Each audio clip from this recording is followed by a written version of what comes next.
For the first time in more than 2 months, unemployment claims have increased in Utah. And Governor Herbert announced today lawmakers need to address how the downturn is affecting our state's budget. COVID impact economic specialist Lad Egan joins us with more on these developments. Lad?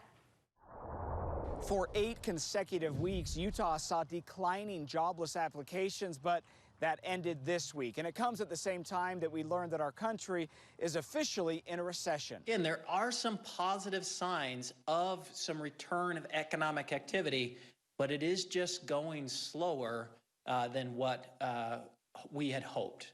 About 5,500 Utahns applied for unemployment last week, a 9% increase from the week before, and a total of 91,000 Utah residents filed for ongoing unemployment benefits. Whether that's a trend or not is yet to be determined. I think 1 week is not a trend, so we just kind of have to sit and evaluate that and make sure. So what's behind the increase? Maybe some employers that were able to hold on to some of their employees have seen that they're unable to continue to hold on to some of those employees. Because of the economic downturn caused by the pandemic, our state revenues have taken a hit. Also today, Governor Herbert announcing that state lawmakers will meet in a special session to address budget problems caused by the pandemic. With a little bit of tightening of our belt, which is going to be necessary, my hope is that we'll be able to keep education held harmless, for example. Herbert said Utah is prepared to weather the storm because we've saved for rainy days and have stress tested our budget.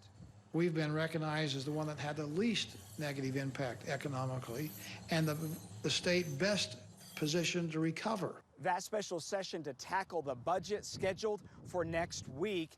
By the way, the announcement of a recession marks the end of our country's longest period of economic expansion that lasted more than 10 years. Reporting in Lehigh, Lad Egan, KSL 5 News. Lad, thank you. Nationally, unemployment is dipping from the onset of the pandemic, but still, another 1.5 million people filed for benefits, adding up to more than 44 million claims since March.